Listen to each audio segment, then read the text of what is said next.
በችግሩ ስፋትና ጥልቀት ላይ ምናልባት የመፍትሄ አቅጣጫ የማያስቀምጥ ቡድን ያለው ብቸኛ ምርጫ መደምሰስ ነው፣ በቃ ይህንን ኃይል መንቀል ነው የሚል ትክክለኛና አሳማኝ ኮዝ እየሆነ ይመጣል። ስለዚህ ምርጫው የሚያዋልደው ጦርነት ነው። ከዚህ በፊት አስቀምጫለሁ። አብይ አህመድም ምርጫውን የሚፈልገው ለምንድን ነው? ለጦርነት ነው። የጦርነት ሰርተፊኬት ሰጡኝ ነው የሚለው። የምገልበት እውቅና አገኘው ነው የሚለው።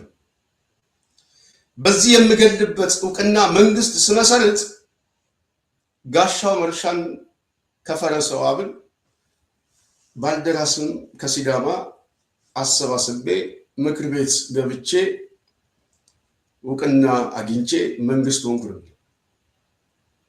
ውጤቱ ምንድን ነው? ውጤቱ አብይ አህመድ መውደቅ ነው። ሲወድቅ ግን የሚወድቀው በኃይል ነው። በኃይል ሲወድቅ የሚወድቁት የምክር ቤት ተመራጮቹ ናቸው። ተመራጮቹ ምንድነው? አብይ የመረጣቸው የመደባቸው ማለት ነው። ስለዚህ በኢትዮጵያ ውስጥ ምርጫው በራሱ የቀውሱ ሜዳ እየሆነ እየመጣ ነው። የጦርነቱ ሜዳ እየሆነ እየመጣ ነው። ብያኔ እየተሰጠበት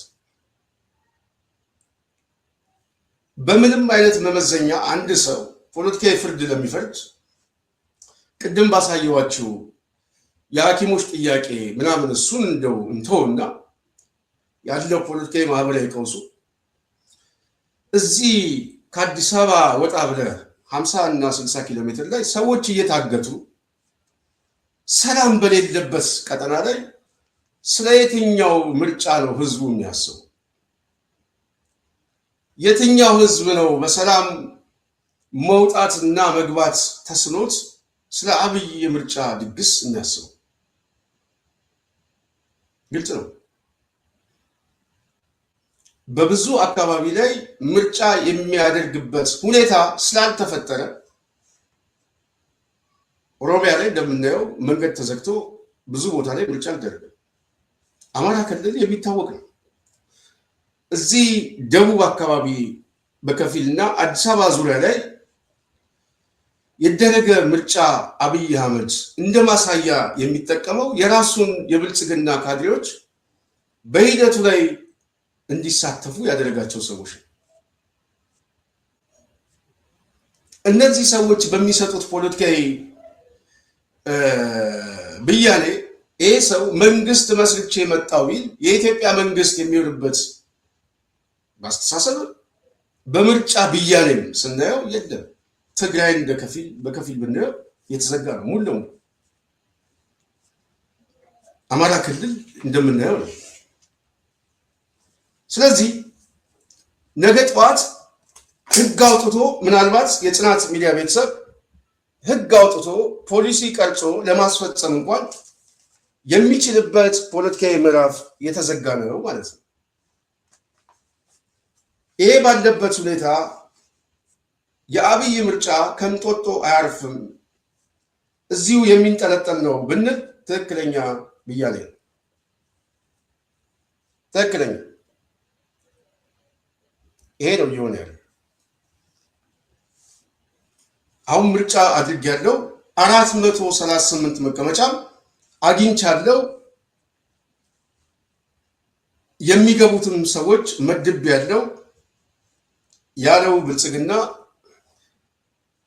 ልክ በተመሳሳይ ይሄንን መግለጫ በሰጠበት ወቅት ባሉት 2 ወርና 3 ወር ውስጥ በኢትዮጵያ ፖለቲካ ላይ ያለውን ችግር የምርጫ ውጤትና ብያኔ የሚያጋልጠው ይሆናል ማለት ነው። የሚያጋልጠው ምናልባትም ብልጽግና የሚዋረድበት ጊዜ ይመጣል ብዬ አስባለሁ። እኔ በጣም ተስፋዬን የማየው ከሁኔታ ጋር ሁኔታውን ሳነበው ብልጽግና የሚዋረድበት ከፊቱ እየመጣ ይመስለኛል። መልኮቹን እያፈጠኑ ነው። በነገራችን ላይ በጣም እየቀየረ ነው። ስለዚህ 438 መቀመጫ አብይ አህመድ በኢትዮጵያ ፖለቲካ ላይ እንደው ለሚቀጥሉት 5 ዓመታት የሚጨርስበት የፖለቲካዊ ምዕራፍ ካገኘ የጠንካራ መንግስት መገለጫ ነው ብዬ ድምዳሜ ይሰጣል። በቃ ተቃዋሚዎች አልቻሉም የሚለው እኔ ፖለቲካዊ ድምዳሜ ይሰጣል። አቅም አለው፣ በቃ ይሄ መንግስት ቁመና አለው የሚል ፖለቲካዊ ድምዳሜ እኔ በጣም ነው የምሰጠው። 5 ዓመት አይደለም 2 ዓመት በኢትዮጵያ ፖለቲካ ላይ ብልጽግና የመቀጠል እድሉ ከዜሮ በታች። ይህንን አለመቀበል ይቻላል። ፋክቱ ግን የሚያሳየው ይሄ። ስለዚህ ሂደቱ ምንድን ነው? ሂደቱ እየጋበዘ ያለው ማንን ነው? ብልጽግና እየጋበዘ ያለው በሂደቱ ምንድን ነው? እውነተኛ ሰላም የተረጋጋ መንግስት ነው የሚያመጣው ወይንስ ግጭትና ቀውስ? ምንድን ነው ሂደቱ? ይህንን ለማየት በኢትዮጵያ ሰማይ ላይ ምናልባት ቢፈጅብን 2 ወር ወይ 3 ወር፣ ብልጽግና ግን እቆያለሁ ያለው 5 ዓመት። ካድሬ ሜላት ወርቅ ዛሬ በሰጡት መግለጫ ላይ ምናልባት ተገድጄ ነው፣ ፖለቲካዊ ውሳኔ ነው፣ ከአቅሜ በላይ ነው የሚሉበት ኑዛዜ ወይ ሊፈጥን ይችላል፣ ወይ ከሀገር ወጥተው ወይ ቃሊቲ ገብተው እንደ መከላከያ ማስረጃ ሊያቀርቡት ይችላል። ይሄ የማይቀር ጉዳይ ነው። ራሱ ፖለቲካው መልኩ የሚያሳየው ወደዛ ነው የሚያሳየው። ቀውሱ የሚያሳየው ወደዛ ነው የሚያሳየው። በየትኛውም አካባቢ ላይ ያለ ጦርነት ሊፈታ የሚችልበት የፖለቲካ ሜዳ በተዘጋበት አብይ አህመድ ከምርጫ በኋላ መንግስት መስርቼ አዲስ ፖለቲካዊ ለውጥ አመጣለሁ የሚልበት ጉልበት የለው። ስለዚህ ፋክት የሆነ ጉዳይ በኢትዮጵያ ውስጥ ምርጫ አልተደረገም የሚለው ተቀባይነት ያለው፣ የደረገው ምርጫ የአብይ ድግስ ነው፣ የብልጽግና ድግስ ነው፣ የኦህዴድ ድግስ ነው እንጂ የመንግስት ምስረት አይደለም። በዚህ ድግስ ውስጥ አብይ አህመድ ቅዠቱን ለማሳካት ይጠቅመኛል ያለውንና ከጦርነት የሚመጣ የኃይል አሰላለፍ እጠቀምበታለሁ ብሎ ነው የሚያስበው። የግድያ ሰርተፍኬት ነው በዋናነት። ግን ሌላውም ደግሞ ህዝብ እኮ ላለመሞት ይታገላል። በየቀኑ የሚጠፉ፣ በየቀኑ የሚጨፈጨፉ፣ የሚፈናቀሉ ሰዎች ተስፋ ሲቆርጡ እኮ ምርጫቸው ይሄ። ዛሬ ኢትዮጵያ ውስጥ ያለው ፖለቲካ አስተዳደራዊ ቀውሱ ራሱ ምን እንደሆነ እያያችሁት። አንዳንድ የኦህዴድ ጋዜጠኞች የሚሰጡት መከራከሪያ አለ፣ በጣም የሚያስቀኝ። ፖለቲካና አስተዳደሩን ለይታችሁ ይዩት ይላል። አንድ የቀበሌ አስተዳደር የሆነ ችግር ከፈጸመ የፖለቲካ አስተዳደሩ ተደርጎ መቀስቀስ የለበትም ብሎ የብልጽግና ካድሬዎች ሊያሳምኑ ይሞክራል። ሽመልስ አብዲሳ አደባባይ ላይ ወጥቶ በሰበሩን ቦታ ሰበር ናቸው ያለው እሱ የአስተዳደር መገለጫ ነው? የመልካም አስተዳደር መገለጫ ነው ወይስ ሽመልስ ብቻ ነው ተጠያቂ የሚሆነው? አርሲ ላይ ሰዎች ተጨፈጨፉ ሲባል በተደጋጋሚ ጊዜ በዚህ ጉዳይ ላይ መረጃ የለኝም እያለ መልስ የሚሰጠው ለመገናኛ ብዙሃን እሱ የአስተዳደር ጉዳይ ነው። እንደዚህ ብሎ ሊያጃጅሉ የሚፈልጉ የኦህዴድ ተከፋይ ካድሬዎችን ስሰማ ደግሞ በጣም ይገርመኛል። ፖለቲካሊ አቅጣጫ ነው ሽመልስ የሚናገረው፣ የፖለቲካ አቅጣጫ ነው። ከአናቱ የሚመጣ ከፖሊሲ የሚቀዳ ከአስተሳሰብ የሚመጣ አንድነት ነው። እሱን ነው በፕሮፓጋንዳ መልክ የሚገልጹት። ሰዎች እየጨፈጨፉ በዚህ ጉዳይ ላይ መረጃ የለኝም የሚል የወረዳ አስተዳደር የፖለቲካ ብያኔ ስለተሰጠው ነው ትዕዛዝ የሚሰጠው ከላይ። ስለዚህ የመንፈስ የሀሳብ መናበብ ካለ ፖለቲካሊ ቀውስ አለ ማለት ነው። ስለዚህ የፖለቲካ ቀውስ ተጠያቂ የሚሆነው የአስተዳደር ጉዳይ ሳይሆን የፖለቲካ አመራሩ ነው የሚጠየቀው። እሱ ሲጠየቅ ደግሞ አናቱ ነው የሚመጣው፣ አብይ አህመድ እሱ ላይ ይመጣል። ስለዚህ ኢትዮጵያ ውስጥ ያለው እያንዳንዱ ችግር ጠማቂው አናቱ፣ ከወገብ በታች ያለው በየመዋቅሩ የተሰበሰበው ግን ለቀውሱ አስፈጻሚ ነው። ሰራዊቱ በየአካባቢው ገብቶ ጦርነት እየከፈተ ራሱን ዋጋ እየከፈለ አባላቱ ዋጋ የሚያስከፍለው አስፈጻሚ የሚሰጠውን አቅጣጫ በተቀብሎ ካድሬው በተመሳሳይ። ስለዚህ ኢትዮጵያ ውስጥ ያለውን ቀውስ በቀበሌና በወረዳ ደረጃ አድርጎ ማየት በጣም ስህተት ነው። ኢትዮጵያ ውስጥ ያለው ቀውስ መነሻው አስተሳሰቡ ነው፣ አስፈጻሚው አካል ነው፣ ከአንገት በላይ። ይሄ ቡድን ካለ ቀውስ መኖር ስለማይችል ቀውስ አንድ የፖለቲካ የመውጫ መንገድ ነው፣ ስልጣን የሚያስረዝምበት መንገድ ነው። ስለዚህ ብልጽግና በቡድን ደረጃ አንድ የሆነ ፍላጎት ቢኖረውም አብይ አህመድ ግን ከብልጽግና የተለየ ፍላጎት አለ። በቅዠት ሊወስደን የሚችልበት የሆነ ቦታ ላይ ያለው ፍላጎት አለ። እሱ ብቻ የሚያውቀው እኛ ማናውቀው። ያንን ፍላጎቱን ግን ለማስፈጸም በምርጫ ብያኔ መምጣት የሚችል ስብዕና፣ ፖለቲካዊ አመለካከት፣ ውሳኔም የለው። እስቲ ብልጽግና አሁን ተወዳድሮ ኢትዮጵያ ውስጥ እውነተኛ ዲሞክራሲያዊ ስርዓት ቢኖር በሀሳብ ደረጃ ተከራክሮ ያሸንፋል? ስንት ካድሬ ነው የብልጽግናን ሀሳብ የሚያውቀው? እስቲ የሚያስረዳናል። ፖለቲካዊ አመለካከቱን መዳረሻና ግቡን ተንትኖ እዚህ ላይ ነው የምንደርሰው ብሎ የሚያስቀምጥ። እንደው በአንጻራዊነት አብዮታዊ ዲሞክራሲን የሚከተሉ ኃይሎች ግን በተወሰነ መልኩ የትንታኔ አድማስ አላቸው። እስቲ ብልጽግና ተንትኖ ያሳየው። የአጭር ጊዜ ግቡ ስንት ክርስቲያኖች ጨርሻለሁ፣ ስንት የአዲስ አበባ መጤ አፈናቅያለሁ፣ ስንት የጦርነት ግንባር ከፍቻለሁ። ይሄ ነው የቀውስ ትንተና ነው ያለው። ለዚህ የቀውስ ትንተና አብይ አህመድ ምርጫውን የሚፈልገው እውቅና ስጡኝ ነው። እገላቸዋለሁ፣ ጦርነት አሁን ከአንድ አካባቢ ወደ አንድ አካባቢ ይቀይራለሁ፣ ለዛ ግን እውቅና ስጡኝ ነው። ትፈናቀላለህ፣ ትሞታለህ። በዚህ የፖለቲካ አቅጣጫ ነው አሁን ምርጫ አድርጌ አሸንፊያለሁ የሚለው። ኢዜማ ውስጥ ያሉ ፖለቲካሊ ስብዕናቸው የወረዱ ሰዎች ስለነሱ መናገር አያስፈልግም። እዛ ውስጥ አካባቢ ያሉ ሰዎች አብዛኞቹ የሚታወቁ ናቸው። እነዚህ ያሉች ነገ ጠዋት ከኦህዴድ ጋር ውህደት አድርገው አንድ ግንባር ቢመሰርቱ ይሻላቸዋል። ምክንያቱም የፓርቲ ቁመና አይደለም ያለው እዛ አካባቢ ያለው ፖለቲካሊ ያው ራሱንም ስብዕናውንም የሸጠ ያደረ ችግር ያለበት በየድርጅቱም ተሰብስቦ የምናውቃቸው ሰዎች ናቸው። እዛ ውስጥ አይደለም የኔ ኮመንት።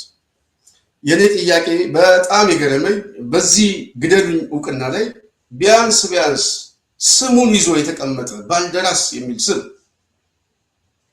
የመንፈሱና የሂደቱ አዋላጅ የሆንበት ስለሆነ ኦህዴድን የምንረዳበት መንገድ በተወሰነ መልኩ ሰውንም ለማስረዳት የተጠቀምንበትን ሎጎና ስም የያዙ ሰዎች ከኦህዴድ ጋር ተሰልፈው ከሲዳማ ተመድበው ከአዲስ አበባ ግን ተባረው ምርጫ አሸነፉ የሚል ምደባ ሳይገርመኛል። ሊያስገርም ይችላል ለብዙ ሰዎች፣ ለእኔ ግን ገርሞኛል።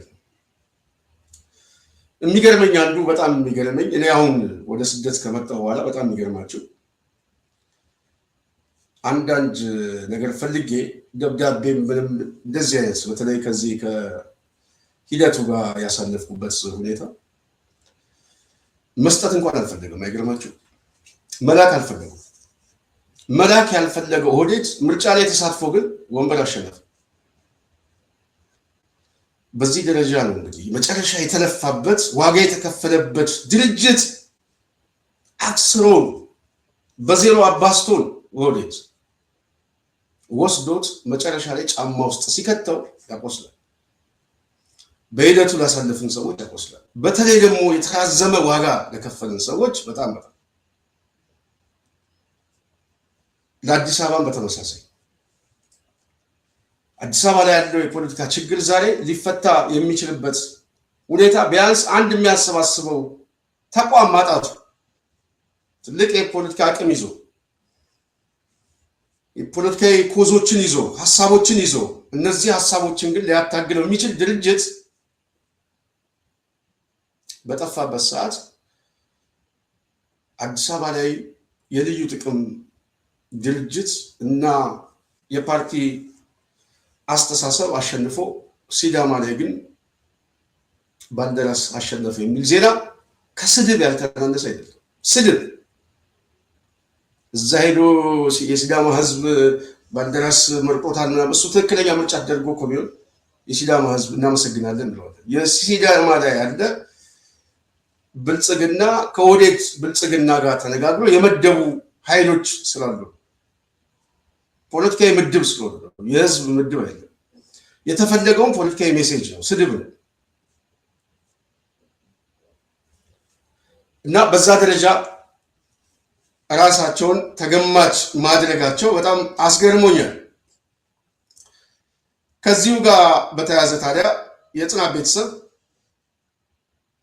በቀጣይ የኦህዴድ ካለው ፍላጎት አኳያ ምናልባት ምን ሊገጥመው ይችላል የሚለውን ቅድም በተወሰነ መልኩ ገልጬላችኋለሁ። መልኮቹ ሁሉ ወደ ጦርነትና ወደ ቀውስ የሚወስደው ወደ ጦርነትና ወደ ቀውስ የሚወስድ ደግሞ ፖለቲካዊ ኮዝ ከምርጫ ውጭ ደግሞ አሁን አዳዲስ ነገሮች አሉ በስፋት የምናወራበት እስካሁንም የመወያያ አጀንዳ የሆነው በተለይ ያልተቋጩ ጦርነቶችና አዳዲስ መልኮች እየመጡ ነው። በዚህ ምክንያት ደግሞ ቅዠት ውስጥ የገባው ኦህዴድ አሁን የሚጠቀማት 2-3 የፕሮፓጋንዳ ናሬቲቮች አሉ። አንዱ ምርጫውን ሀገር እንደማዳን አድርጎ የሚጠቀመው የሚመጡት ኃይሎች በታኞች ናቸው፣ ሀገር መጠበቅ ነው ምናምን። ይሄ የእሱም መፍረስ ከሀገር መፍረስ ጋር አያይዞ የማየት ጉዳይ አለ። ይሄ በጣም ስህተት ነው። እኔ በእርግጠኝነት መናገር የምችለው ፖለቲካዊ ብያኔም የሰጠውበት ኦህዴድ ሀገር አፍራሽ ነው።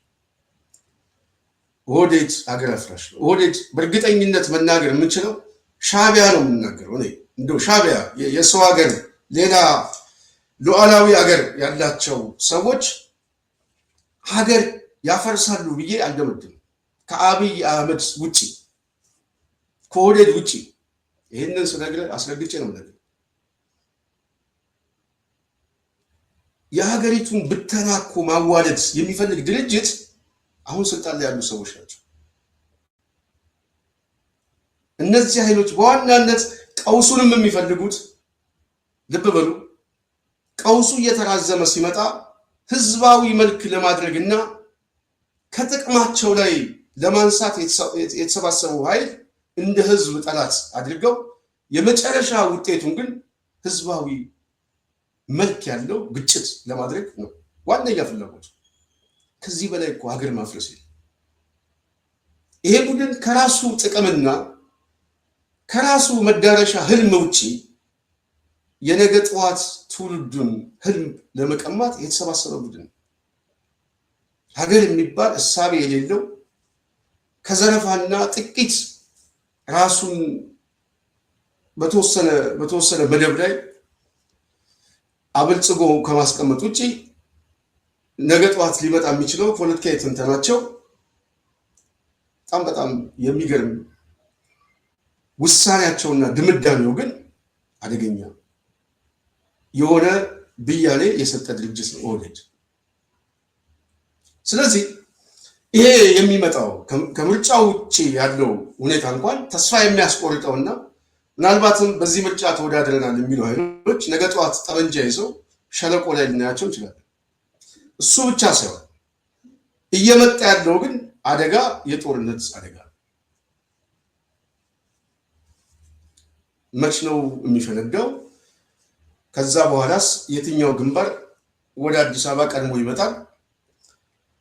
ከኦህዴድ ፍጻሜ በኋላ ሊፈጠር የሚችለው አጠቃላይ ፖለቲካዊ ቀውሱ ምን ይመስላል? የሽግግሩ ጊዜ ምን ይመስላል? የሚል ሀሳቦች ዛሬ የሚወራበት ሰዓት ላይ ያለው በሀሳብ ደረጃ ይሄ ፖለቲካዊ ዲስኮርሱ እሱ ላይ ነው ያለው ልሂቁ። ይሄ ባለበት ሁኔታ ይሄንን ምርጫ አብይ አህመድ ከምርጫ ውጪ እንደ ጥሩ ድልድይና በጣም ባደገኛ ሁኔታ የተለያየ ኮንፍሊክት ውስጥ የገባ የፖለቲካ ሊቅ የሚያሰባስብበት መድረክ አድርጎ ለመጠቀም አልፈለገም። የሚፈልገው ለግጭቱ ማስገዘብ። ታሪክ ላይ ስናነብ ንጉሱ መጨረሻ ላይ እንደው ለልጆት እንኳን ስልጣን ቢሰጡ ሲባሉ ዳዊት ለሰለሞን ሳይሞት ስልጣኑን ሰጥቷል ወይ የሚል ነገር አለ። አብይ አህመድ አገሪቱ አንድ ነገር ሳትሆን ምናልባት እሱ ወደ ቀውስ ህዝቡም እንዳይገባ ስልጣንን እንኳን ለህዝብ አስረክብ ሲባል የሚመልሰው መልስ ማለት ነው ንጉሱ ሳይሞቱማ ስልጣን አልሰጠም። ከፍጻሜው በኋላ ግን ምን ሊፈጠር ይችላል የሚለው ብዙ ሰው መገመት ይችላል። ውድቀቱ ግን የማይቀር ጉዳይ ነው። ስለዚህ እነዚህ ኃይሎች ተስፋ የቆረጡ ኃይሎች አዳዲስ ነገር የሚፈጥሩበት ታይሚንግ ደግሞ መሆኑ በዚህች 2 ወር ውስጥና በሚቀጥለው መስከረም ጊዜ ውስጥ በኢትዮጵያ ሰማይ ላይ ሊፈጠር የሚችለው ምንድን ነው? በጣም ብዙ የችቦ ጭስ ልናይ እንችላለን። ኦህዴድ መቼም የቡሄ ጭፈራ አይመስለውም፣ እርግጠኛ ነኝ። ብዙ ቦታ ላይ የሚጨስ ብዙ ቦታ ላይ ችግሮች የበለጠ እየገፉ ሊመጡ የሚችሉበት ጊዜ ላይ መሆኑ ደግሞ የበለጠ ያስፈልጋል። ኦህዴድ ግን ግድ አይሰጠው። ንጉሱ በህይወት እስካሉ ድረስ ስልጣናቸው አያስረክቡ። አብይ የሚከተለው ፖሊሲ ይሄ። ስለዚህ በዚህ ሁኔታ ውስጥ ያለ አገዛዝ ምናልባት 438 መቀመጫ አሸነፉ የሚላቸው የተመደቡ ፖለቲካዊ ምድብ የተመደቡ ሰዎች መዳረሻቸው ከኦህዴድ ጋር ነው። ብያኔያቸው እነሱ ኦህዴድ ያድነናል፣ የኦህዴድ አሽከር ሆነን ምክር ቤት ውስጥ ተቀምጠን የሚሰጠን አበል እየቆረጥን ማጭበርበር የምንችለውንም እያጭበረበርን እንቀመጣለን የሚል ፖለቲካዊ ብያኔ የያዙ ሰዎች በጣም የሚገርማቸው ፖለቲካዊ ልባባቸው በብዙ አቅጣጫ ጦርነት ሊፈነዳ ባለበት ቁመና ላይ መሆናቸውን ስናይ ከነሱ ይልቅ እኛ ተስፋለን። እኛ ወደ ሀገራችን የመመለስ እድል በጣም እየሰፋ ሲመጣ እነዚህ ያሉት ግን የሚወጡበት እድል ነው የሚያሳየው። እየለቀቀ የሚሄደው ዛሬ ብዙ ነው። አንዳንድ መረጃዎችም እየተሰሙ ነው። በነገራችን ላይ በተለይ የብልጽግና አመራሮች በዋናነት በውስጥ በኩል የተለያዩ ወደ ውጭ የሚወጡበት ለቤተሰቦቻቸው የሚያመቻቹበት ቪዛ ፍለጋ ላይ እየተሯሯጡ ነው። ቀላል የማይባል አመራሮችም ልጆቻቸውና ቤተሰቦቻቸውን ቀድመው ማሸሽ ጀምረዋል። ይሄ መረጃ ምንጭ ነው። አደባባይ ላይ ሶሻል ሚዲያ ላይ ዛሬ መረጃው ወጥቷል። ይሄ ምንጭ ዝም ብሎ አልመጣም። ሁኔታውን ማንበብ ያስፈልጋል። ቅድም እንዳልኳችሁ የሚመጣው ሁኔታ ማንበብ ለሚችል ሰው ብልጽግና አሁን ያለበት ቁመና ከአዲስ አበባ ውጪ ሰላም የሌለበት ሰላም ማስከበር የማይችልና ማዕከላዊ መንግስቱ እንጦጦ ላይ የተቀመጠ በሆነች ፓርክ ላይ የተከለለ ሆነ። ስለዚህ ይሄ ቡድን በሰላም ወጥቼ በሰላም እገባለሁ የሚል አመለካከት ለራሱ እና ለአባሉ እንኳን የለውም። ሊመጣ የሚችለው ሁኔታ ደግሞ በጣም ከባድ ስለሆነ ስለዚህ ብቸኛ ምርጫው እየሸሸ የሚወጣ ባለስልጣን፣ እየሸሸ የሚወጣ የብልጽግና ካድሬና ባለሀብት በጣም በአጭር ጊዜ እየተፈልፈለ ነው የሚመጣው። እንደ አሸን ነው የሚፈለው። ይህንን ፋክት መቀበል የግድ ያስፈልጋል። ኦህዴድ ላይቀበል ይችላል። አፍንጫው ላይ መምጣቱ ግን የማይቀር ጉዳይ፣ ምልክቱ እሱ ነው የሚያሳየው። እና በዚህ ምርጫ ውስጥ ታዲያ ውጤቱ ያድናቸዋል? አንድ ጥያቄ ነው።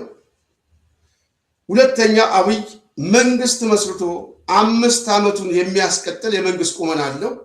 ሁለተኛው ጥያቄ ነው። ሶስተኛ ጥያቄው ግን በዙሪያው የተሰባሰበ ምናልባትም አዳዲስ ኃይሎች እየመጡ ያለበት መልክ እነሱንም አሸንፎ እነሱንም አሸንፎ አብይ አህመድ እንዳለው በኢትዮጵያ ላይ ፈላጭ ቆራጭ አምባገነን ሆኖ የመውጣት እድል አለው ወይ የሚለው ሶስተኛ ጥያቄያችን። ይህን ጥያቄ ለማየት ግን 3 ወር ብቻ ይበቃል። 3 ወር። ከ3 ወር በኋላ ለዚህ ጥያቄ ወይ ኦህዴድ ይመልሷል ወይ እኛ እንመልሷል፣ ወይ አብይ አህመድ ይመልሷል ወይ እኛ እንመልሷለን። በሰበር ዜና እነግራቸዋለን የት እንደገባ፣ ኦህዴድ የት እንደተበተነ፣ ብርሃኑ ጁላ እና የሰበሰበው የዘረፋ ሀብት እነማን እንደሚቀራመጡት እኛ እነግራቸዋለን። ኦህዴድ መንግስት ሆኖ ቁመና ይዞ የመንግስት ቁመና ይዞ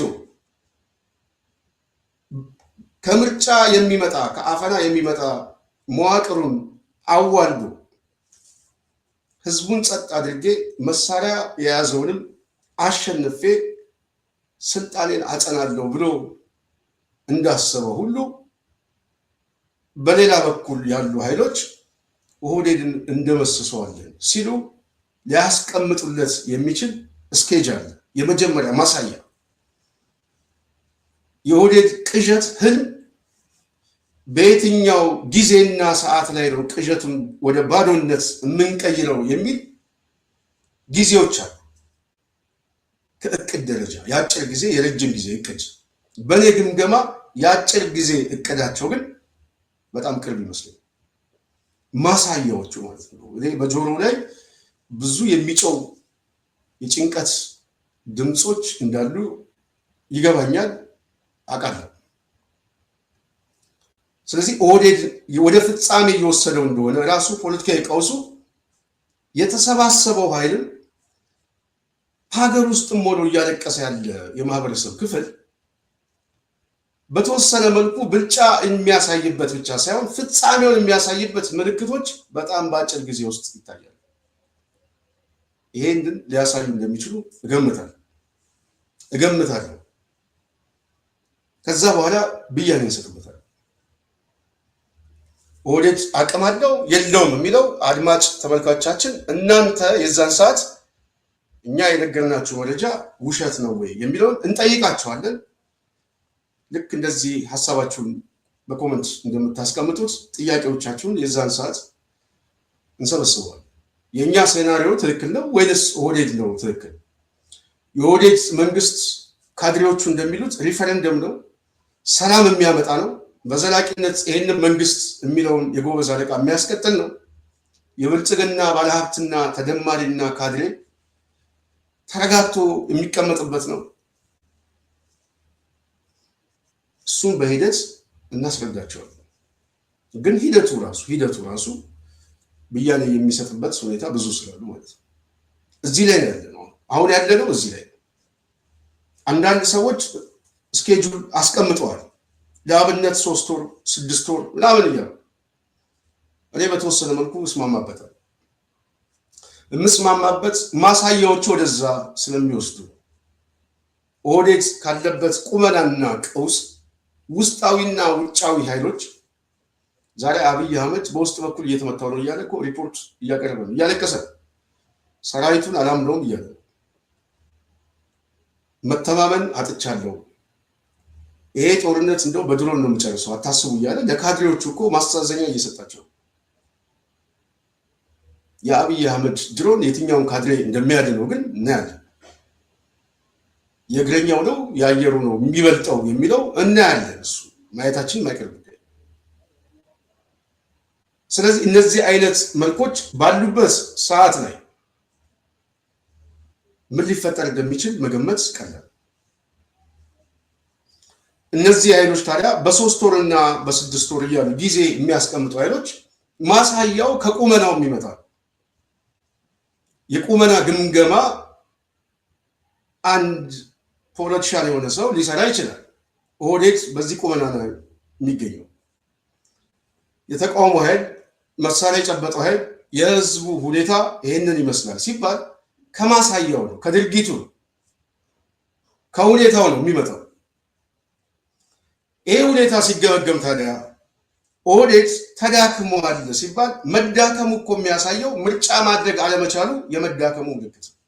የዳከመ መንግስት ሰው ነው የሚመደው። የዳከመ ቡድን ምርጫ ማድረግ ስለማይችል በለጠ ሞላን ከራያ ጋሻውን ከእስቴ እያለ ይመድባል። ብርሃን ነጋን ከአዲስ አበባ እያለ ይመድባል። ምርጫ ማድረግ አይችልም። እሱ አንዱ ማሳያ ነው። ሁለተኛው ማሳያ ግን የዳከመ መንግስት እዚች አዲስ አበባ መውጫ ላይ ሰዎች እየታገቱ ነው። የዜጋውን ሰላም እንኳን ማስጠበቅ አልቻለም። ሰው በሰላም ወጥቶ መግባት አልቻለም። ስለዚህ ምርጫ ማድረግ የማይችል አገዛዝ ምርጫ ለማድረግ የሚያስችል ሰራዊት የለውም፣ የጸጥታ መዋቅር የለውም ማለት ነው። ሌላ ሶስተኛ ማሳያ መዳከሙ በዙሪያው የተሰበሰቡ ጠመንጃ ያነገቱ ኃይሎች ተጠናክረው ፖለቲካዊና ወታደራዊ ኃይል ይዘው አዲስ አበባ ዙሪያ ላይ መሆናቸው ብቻ ሳይሆን ራሱ አገዛዙ እየተመታው ነው። ሰራዊቱ ተዳክሟል፣ ተሰላሽቷል። ጊዜ አጣን፣ የምንተኛበት ጊዜ፣ ቤተሰብ የምንጠይቅበት ጊዜ አጣን ምናምን ብለው እያለቀሱ ነው፣ ሪፖርት እያቀረቡ ነው። በነገራችን ላይ ብዙዎቹ ደግሞ እየሸሹ ነው፣ ትጥቃቸውን ይዘው ምናምን። አሁን ትላንት ሙሉ የሆነ አንድ ሰራዊት ነው የሸሸው። ይሄ ሁኔታ ስናየው ኦህዴድ መዳከሙ ብልጽግና እየዳከመ እንደሆነ ጥሩ ማሳያ። ሌሎቹ ደግሞ እየተጠናከሩ ከሆነ የሚጠናከሩ ኃይሎች ደግሞ ጠመንጃ ያነገተው ኃይል ደግሞ መልኩን እየቀየረበት እየመጣ እንደሆነ የፕሮፓጋንዳ ጉዳይ ሳይሆን መሬት ላይ እየተሰማ ያለ አዳዲስ ነገሮች አሉ። ስለዚህ እነዚህ ኃይሎች እየተሰባሰቡ በውስጥ በኩል ያለው ህዝብም ከፍተኛ አኩራፊነትና ቁጭትና እልህ ዛሬ ሚዲያ ላይ እያለቀሱ የሚናገሩ ወጣቶች ናቸው። ስለዚህ በዚህ ጊዜ ላይ ይሄ ቡድን ይፈርሳል ብሎ ጊዜ ማስቀመጥ ትክክለኛ ሴናሪዮ። እኔ ግን የመጀመሪያ ፌዝ ነው። አብይ አህመድ እዚህ ሰሞኑን ምንድን ነው ይሄ ተርሚናሉ ሄዶ ጎበኘ ብሎ እዛ ሲናገር በሚቀጥለው 5 ዓመት የመጀመሪያው ስቴጅ ካላሳየን እንዳትመርጡ ነው። እኛ ደግሞ የምንለው ጽናት ሚዲያ በሚቀጥሉት 3 ወራት ውስጥ በተለይ በዚህ 3 ወራት ውስጥ የኦህዴድን ፍጻሜ የመጀመሪያውን ስቴጅ እሱን ካላሳዩን አታዳምጡን ነው። እሱን ካላሳዩን አታዳምጡን። የመጀመሪያው ኦህዴድ ዙሪያ አፍንጫው ላይ ችቦ እየመጣ እንደሆነ ጭሱ እየመጣ እንደሆነ ካላሳዩን በዚህ 3 ወር ውስጥ እስከ መስከረም፣ ከዛ በኋላ አታዳምጡን። የሴናሪዮ ስህተት አለብን፣ ትክክል አይደለም። እዛ ላይ ነው ብያኔ የምንሰጠው። እሱ 5 ዓመት ነው የሚለው፣ እኛ 3 ወሩን እናስቀምጠዋለን። እዚህ አዲስ አበባ ዙሪያ የተሰባሰበው ምናምን የተሰባሰበው አዳዲስ አሊያንስ የፈጠረው ምናምን ያማራው የነፃነት ኃይል በዚህ 3 ወር ውስጥ በቁመቱና በወርዱ አፍንጫው ላይ መጥቶ የሚያሳየው የፍጻሜ ዘመን እንደሆነ ካላሳዩን ፖለቲካሊ በጣም የሴናሪዮ ድክመት አለብኝ ብዬ አድማጭ ተመልካቾቻችን ይቅርታ እንጠይቃለን። ወደዛ ነው ብለው ስህተት አለብን፣ እያሳሳትን ነው። አድማጮቻችን ዝም ብለን የተስፋ ዳቦ ብቻ እየሰጠን ነው ብለን የመጀመሪያው ሂስ እቀበላል። ሲያሳዩን ደግሞ የመጀመሪያውን ማሳያ በሰበር ዜና እንነግራቸዋለን። በሰበር ነው የምነግራቸው። የተሰባሰበው ኃይል ምን ሊፈጽም እንደሚችል አዳዲስ ነገሮች ስላሉ ማለት ነው። መልኮች አሉ፣ እየተሰሙ ነው፣ በመረጃም በማስረጃ። ኦህዴድ ወደ ፍጻሜው እየገባ እንደሆነ ግልጽ ነው። ሰሞኑን ውጭ ጉዳይ ሚኒስትር የሚባለው ጌዲዮን እዚህ እንግሊዝ ላይ ተገኝቶ አንድ ስብሰባ ላይ የተናገረው ግልጽ ነው። ጦርነት ሊጀመርብን ነው፣ በስንት መከራ ያመጣ ነው ሰላም ድጋሚ እያለ እያለቃቀሰ ነው። አብይ አህመድ ሽማግሌ እየላከ ነው። ለቅሶ ላይ ናቸው። የኦህዴድ የብልጽግና ካድሬ ሚዲያዎችን ስሟቸው። ከዚህ ጋር የተያዘ ናሬቲቭ ነው ቅስቀሳቸው። የማይግባቡ ምናምን የሚሉ የተጣሉ የሚጠባበቁ ምናምን ተሰባስ እንዴት ይሆናል? ምን አገባ አንተ ምን ያገባል ነው መልሳችን። በጣም ደንግጠው ቅዠት ውስጥ ያለ ቡድን ውጤቱ ምንድነው? ስልጣን ላይ ሊቆይ ነው። 438 መቀመጫ ይዞ 5 ዓመት ሊቆይ ነው። ኦህዴድ አይመስለንም ብቻ ሳይሆን አታስቡት ነው የምንላቸው። የህልም እንጀራ ነው የምንላቸው። የተስፋ ዳቦ ነው የምንለው ለኦህዴድ። ስለዚህ የጽናት ሚዲያ ቤተሰብ ሀሳቤን ጠቅልል ሳደርገው አብይ ዛሬ ከምርጫ ያገኘው ሳይሆን ከጠመንጃ ያገኘውን የምርጫ ውጤት ህዝቡ እንዲቀበለው ሳይሆን ዓለም አቀፉ ማህበረሰብ እንዲያቀለት ነው እወቁልኝ የሚለው። እወቁልኝ የሚለው ታዛቢዎች የተከፈላቸው ታዛቢዎች ምስክርነት ሰጡ። የሀገር ውስጥ ታዛቢዎች ምስክርነት ሰጡ። ምርጫ ቦርድ የበየነው ብያኔ ዲሞክራሲያዊ የሆነ ምርጫ ነው፣ ህዝቡም ተቀብሎታል፣ እኔም መንግስት ነኝ ተቀበሉኝ ነው የሚለው። በነገራችን ላይ የቅቡልነት አደጋ ገጥሞታል። አሁን ይሄ መንግስት ነው ወይ ከዚህ በኋላ የሚለው ብያኔ የሚሰጥበት ነው። ፖለቲካዊ ብያኔ ይሰጥበታል። አንዱ ትልቁ ችግር በሀገር ውስጥ ያለ የነፃነት ታጋይ ይሁን በተለይ እነሱ ከስም ጀምሮ አሁን አምባገነኑ የአብይ መንግስት ምናምን የሚባልበት ፖለቲካ ወርድ ያለ አይመስለኝም። ማጥበብ የግድ ያስፈልጋል። የአዲስ አበባው አምባገነን የኢትዮጵያ የሚለው ወጥቷል። የአዲስ አበባው የጎበዝ አለቃ አምባገነን ተብሎ ሊገለጽ ግን ይችላል በአዲስ አበባ የታጠረ ስለሆነ። ስለዚህ ፖለቲካዊ መልኮች አሉት። ስለዚህ እነዚህ አይነት የቅቡልነት እጦት ሲገጥመው ያው በከፍተኛ ደረጃ ትልቅ ክራይሲስ ውስጥ እንደገባ ኦህዴድ ብልጽግና ማሳያ ነው። ለዚህ ቅቡልነት እጦቱ ደግሞ እንደ ማስተዛዘኛ ለመጠቀም የሚፈልገው መንግስት መሰረተውን ትልቁን ድምፅ አግኝቻለሁ፣ ከሲዳማ ግን ባልደራስን መድቤያለሁ፣ ከስቴ ጋሻውን መድቤያለሁ እያለ ጋሻው ብርሃኑ ነጋና በለጠ ያድኑታል ወይንስ ይኮበልላሉ የሚለው ግን በአጭር ጊዜ የምንሰማው አዳዲስ ፖለቲካዊ ዜናዎች ይመስሉኛል። የጽናት ሚዲያ ቤተሰብ ዛሬ የነበረኝ ቆይታ ይህን ይመስላል። በዋናነት እዚህ የተለያዩ ሀሳብ አስተያየት የሰጣችኋላችሁ ከልብ ነው የምናመሰግነው። በነገራችን ላይ ሀሳባችሁን እናነበዋለን። አዳዲስ ሀሳቦች ስናገኝ በተለይ ጥያቄ የምትጠይቁ ሰዎች እዚሁ አስቀምጡልን፣ በውስጥም አስቀምጡልን። በጥያቄያችሁ ላይ መልሰን ማብራሪያ እንሰጣለን። ጽናትን የምትደግፉ የጽናት ቤተሰቦች ሁሉ ከልብ እናመሰግናለን። ለጽናት የተለያዩ ድጋፎችን ለማድረግ የምትፈልጉም የተቀመጠው አድራሻ አለ፣ በሱ ጽናትን መርዳት ትችላላችሁ ያልኩ እኔ ከዚህ እሰናበታለሁ። ፕሮግራም ላይ ያዘጋጀሁላችሁ የስንታየሁ ቸኮል ነኝ። በሚቀጥለው እስክንገናኝ የዛሬም በዚህ አበቃለሁ። ሰላም።